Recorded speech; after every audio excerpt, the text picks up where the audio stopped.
ॐ सहना भवतु सहनौ भुनक्तु सह वीर्यं करवावहै तेजस्विनावधीतमस्तु मा विद्विषावहै। ॐ शान्ति शान्ति शान्ति। So we were seeing the Adhyasa Bhashya, that is Shankaracharya's introduction to his commentary on the Brahma Sutras. We were seeing that. Now we were seeing how first we saw he told us that there is an opposition to the very concept that there is superimposition. Second, he said that but superimposition is there. He negated the opposition. He quashed the talk of opposition and said that superimposition is there. Then he defined superimposition, and now one by one he is trying to say that even other philosophies with which he does not agree have superimposition. Now here I think we have to do some kind of rethinking. What is the rethinking we need to do? We are now studying Brahma Sutras, which I prefer to call as God formulas for the sake of understanding. Brahma can be loosely translated as God, that is the ultimate principle, and Sutra can be loosely translated as formulas, whereas the real meaning is aphorisms, but we can loosely say that they are formulas. So God formulas we are studying. What is the purpose of study of God formulas? What is the purpose of studying Brahma Sutras? Are we to become scholars? Now this becoming scholar also, how is it going to help us in our life? Because most of you are already scholars, means you have studied and you are in a, both of you, or you are in a profession, you are in a vocation, and you already have some kind of accomplishment in your field, whatever you have chosen. So now how does, in your busy life, how does studying Brahma Sutra give you any help? How does it matter whether you study Brahma Sutra or you don't study Brahma Sutra? How does it all matter? What does it matter? Yes. So the knowledge of oneness, that you are one with the ultimate reality or God, etc., which has been told over and again in all the Upanishads, will be established, will be made more firm and firmer. This understanding will become firmer and firmer. So that is why we are reading Brahma Sutra. Very good. But then we can read just the Brahma Sutra and the meaning. Why should we read the commentary of Shankaracharya? Why should we go through all these polemical exercises? We can just take the gist and understand the gist. That could be a question. Why are we reading this Adhyasa Bhashya? Why are we seeing Shankaracharya quashing other philosophical schools? What does it matter? How is it connected to our daily lives? That question could come. So what could be the answer? What do you think is the answer? Yes, So it's like if a you, knowledge base, or it's a kind of a super database where you have yes, analysis of different kinds of situations, and then you now analyze it. So now may not be, it may not be that I actually am coming face to face with some such situation, but when I will, then I would have already this knowledge to yes, deal with that situation. That is one thing. But the most important thing yes, with the Adhyasa Bhashya is that we have had already so much of snake and rope. You see, or we have had so much of mirage and water, or we have had so much of shell and silver. But the problem is that we forget. The problem with this universe, the problem with the manifold, is that we forget that there is the one. The problem is that though we listen to this again and again, we forget that this is an illusion. So the problem begins because of our forgetting that this is an illusion. And so Shankaracharya's telling that this is an illusion, so it is very important to understand. Adhyasa is important because we need to, you see, that's how he comes. Now he is saying that even other philosophical schools believe in Adhyasa. So our understanding of Adhyasa will improve only when we acknowledge Adhyasa. only when we acknowledge that there is superimposition. And so to that end, we have to carefully understand why it is superimposition. Why is it that this is illusion? Because for us, it is a given. It is something which is granted. We never question this world because that is what we deal in. That is where we live. That is our whole existence. We have no other thoughts about this world. Never have we ever questioned the existence of this world, not from our birth. It has been always been a given. It has been taken for granted. Nobody said, oh, look, this world is unreal. No, we are not taught that. We might have heard that, but in practice, we have never come across face to face that kind of a scenario. So that is why, because superimposition is so very contradictory to what we do in our day-to-day lives, that is why Shankaracharya's analysis of superimposition or his commentary is necessary.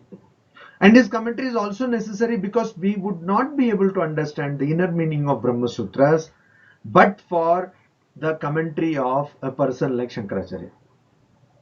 So that we will understand as we go on further and further. Another thing which we need to think about is that, you see, we are talking about Vijnanavadins. Like now in Buddhist philosophy, we are talking about Vijnanavadins. Who are these Vijnanavadins? I have met doctors, I have met engineers, I have met chartered accountants maybe, I have met so many kinds of people, but nobody came to me and said, hello, how are you? I am a Vijnanavadin. Or nobody came to me and said, I am a Nayayika.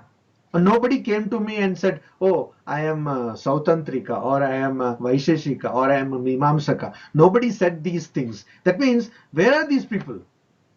The point is, maybe these traditions are all lost. That may be a natural, obvious question which would come to one's mind, that why are we talking about these schools of philosophy which may not be existing at all? But the news is that no, all of them are existing.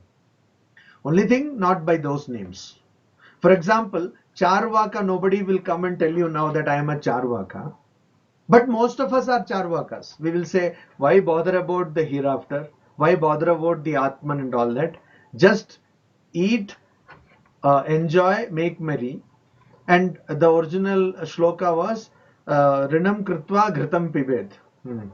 Drink ghee, that means you put ghee in all delicacies, so, and you drink it, incurring debt. Now it is Rinam Kritva, you get everything from car to flat to everything on EMI. Okay. And then you have this credit card and all that. So you do that. Rinam Kritva, you Sukham Jivet, Yavat Jivet, Sukham Jivet, Rinam Kritva, Gratam Pibet, Basmi Bhutasya Dehasya, Punaragamanam Kutah. So this is the philosophy of Charvaka.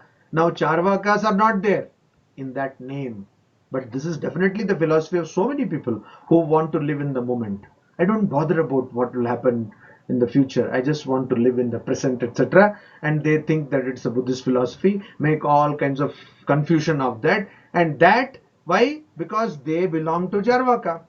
Then there are some other people who are worse than that. They say that this is itself is spirituality. This itself is spirituality.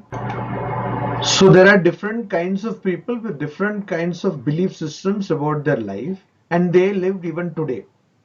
Now, why are we studying these different philosophies? Because they may not be living by that name, they may not be going by that name, but there are people very much who believe in these types of things, or who hold on to such thinking. For example, Mimamsakas. What was the philosophy of Mimamsakas? That you keep on doing rituals, and those rituals will have a adrishta. That means that will be a merit, like in an invisible bank account. There will be some merit which will be deposited. Now we do see people who are always doing some kind of ritual, something they are always doing that. Some upasana, some vrata, some this thing they are doing. Aaj upvas hai, kal upvas hai. They are going to that temple, this temple. So these people are there. They do exist. Then there are Nayayikas who constantly keep on, doing logical thinking they do. You know that, did I ever tell you the story of this oil person? Huh. No, I didn't not. So that there is oil, people who take oil, make oil. They are called in Bengali kolu. So I told you, I think, this story. Yes, you said. You said. So yeah. So that is this. There was this person who used to grind oil, and then a logician, a Nayayika, went to get oil from him, and he heard the sound of a bell, and he said, "From where is this coming?" And then that oil person said that it is coming from the bull, which is pulling the wheel, and so I know that the bull is moving. So the logician said, "But is it not possible that the bull will stand in one place and just shake its head and fool you?" So I said, "No, it's not possible because it has not studied Nyaya." So only you have studied Nyaya, so only you can do that. So this kind of, you see, people are there even now who will unnecessarily go into logical thinking. No, Nyaya philosophy is not bad. I mean, lot of the tools for analyzing the Vedas, which Vedanta uses, has been given to us by Nyaya. Most of the tools for understanding the meaning of Vedic sentences, called hermeneutics, has been handed over to us by Mimamsakas. So they are not in vain, or their work is not futile. But what I am saying is, these philosophies or these thought processes do exist even now. So we have to see that, and we have to connect that with what we are studying in the commentary. So it's not that it is completely irrelevant. It's We are just going into some kind of intellectual gymnastics, etc. It is not that. Okay. Om Shanti Shanti Shanti. Hari Om Tat Sat.